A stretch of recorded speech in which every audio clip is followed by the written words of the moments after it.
Salam, saya MKI dan berhubung dalam bahasa Hokkien. Hai, nama saya Noh Fatihah.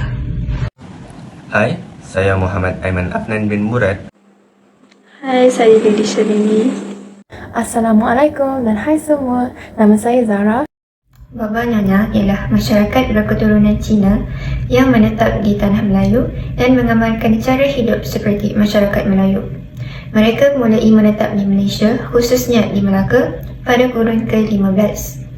Mereka merupakan segolongan etnik yang unik dan berbeza daripada kaum Cina yang lain disebabkan oleh asal-usul mereka.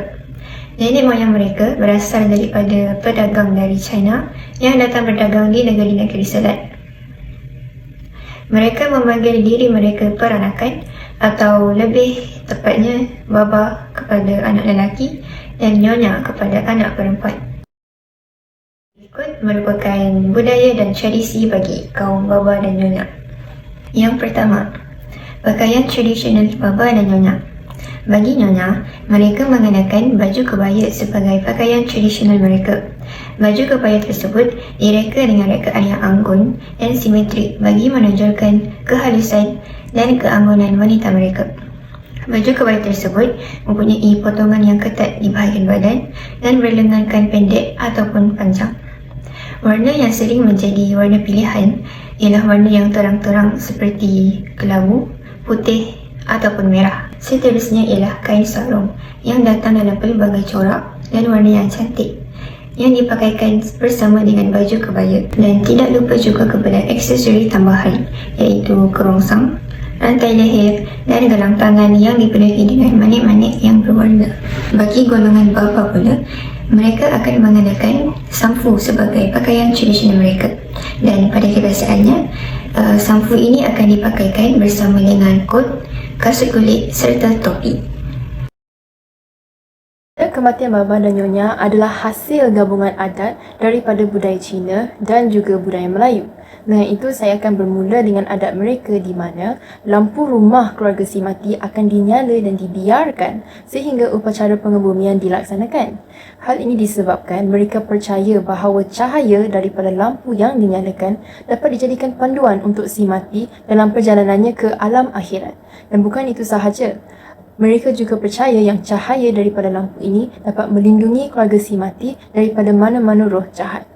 Adat seterusnya adalah persembahan kertas atau dalam bahasa Inggeris, paper offerings. Ini merujuk kepada pemberian atau persembahan barang seperti wang, pakaian, kereta, rumah dan lain-lain dalam bentuk kertas untuk diberikan kepada si mati agar mereka dapat menggunakan barangan tersebut dalam alam akhirat. Adat terakhir yang akan saya sampaikan adalah selepas upacara pengebumian dilaksanakan, di mana keluarga si mati biasanya akan mengamalkan tempoh berkabung, iaitu sepanjang tempoh berkabung, keluarga si mati tidak akan menyertai sebarang perayaan dan juga hanya memakai pakaian yang sederhana sebagai tanda penghormatan terhadap si mati. Dan durasi tempoh berkabung adalah mengikut kepada keluarga si mati. Contohnya, kalaulah si mati adalah seseorang yang sangat rapat dengan ahli keluarga yang lain, kemungkinan tinggi yang tempoh berkabung baginya adalah lebih lama. Adat perkahwinan baba nyonya adalah tradisi perkahwinan yang unik dan kaya dengan budaya. Pertama ialah tunang. Prosedur pertunangan melibatkan kunjungan keluarga pengantin lelaki ke rumah pengantin perempuan untuk meraihkan pertunangan. Yang kedua, sesi tanda tangan kontrak. Sebelum pernikahan diadakan sesi menandatangani kontrak atau dikenali sebagai Pek Kim yang mengandungi perjanjian dan janji antara kedua belah pihak dan keluarga. Yang ketiga, menawarkan sesi persediaan. Pengantin perempuan dan keluarganya akan menyediakan persembahan termasuk makanan dan hadiah yang akan diberikan kepada pengantin lelaki dan keluarganya. Yang keempat, sesi persembahan antaran. Sesi persembahan antaran ialah apabila pengantin perempuan dan keluarganya memberi hadiah kepada pengantin lelaki dan keluarganya sebagai simbol persetujuan perkahwinan. Yang kelima, majlis perkahwinan. Majlis perkahwinan merangkumi upacara akad nikah dan penyampaian persembahan, diikuti dengan majlis resepsi, meraihkan majlis bersama keluarga dan rakan-rakan. Yang keenam, pakaian tradisional. Pengantin perempuan dan pengantin lelaki biasanya memakai pakaian tradisional baba nyonya yang kaya dengan warna dan corak. Yang ketujuh, budaya makanan. Makanan tradisional peranakan penting di majlis perkahwinan, termasuk hidangan seperti ayam ponteh, babi ponteh, ayam buah keluak dan kuih muih tradisional. Yang ke-8, budaya kehormatan keluarga. Adat menghormati ibu bapa dan nenek moyang amat dijunjungi tinggi di majlis perkahwinan baba nyonya. Terdapat tradisional khas untuk menghormati ibu bapa dan meminta restu mereka. Dan yang terakhir, muzik dan tradisional tarian. Tradisional tarian baba nyonya boleh mengiringi acara perkahwinan untuk menambah kemeriahan. Saya baba dan nyonya terkenal sebagai batik peranakan, perabot-perabot yang antik, perhiasan diri yang dipakai, masakan dan juga muzik dan tarian. Batik peranakan merupakan pakaian yang digunakan pakai oleh nyonya dengan warna yang cerah untuk mencerminkan kekayaan budaya mereka. Seterusnya, perabot yang antik dan dipenuhi dengan ukiran menghiasi rumah mereka. Kebanyakan corak bermotifkan bunga, sebagai contoh, bunga teratai. Selepas itu, perhiasan diri yang dipakai oleh mereka amatlah cantik dan bercorak. Antaranya ialah kebaya nyonya, lokcing, perhiasan intan iaitu permata, kalung dan berlian. Di samping itu, masakan peranakan baba dan nyonya juga terkenal di antara kita. Antaranya rendang dan ayam buah keluak.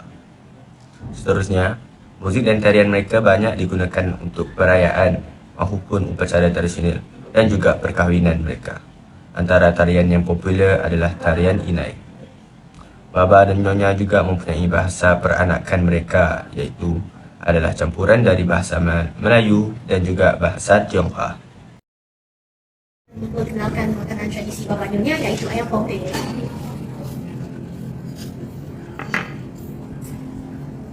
Ayam ponteh atau dikenali sebagai nyonya potato stew and chicken. Ini dimasak dengan ayam, ubi kentang, tauco dan gula melaka. So ini ayam ponteh.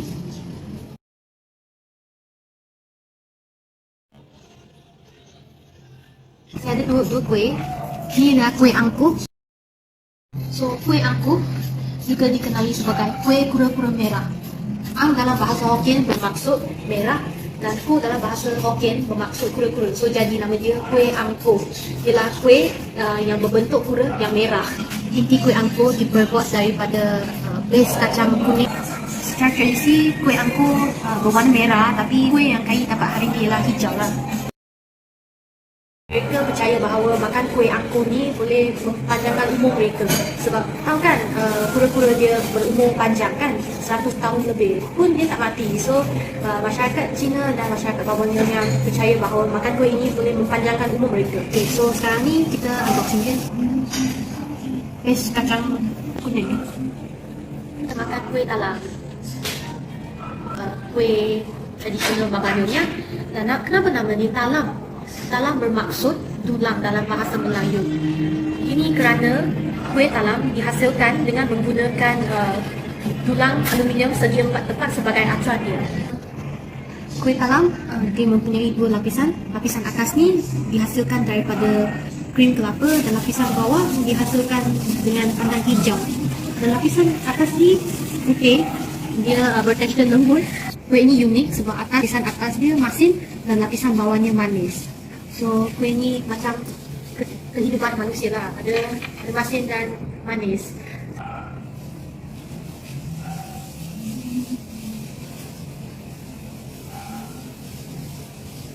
Iaitu kuih pai tea. Macam ni, satu shell macam ni dan dia ada isi dia. Okay. So apa maksud tu kuih?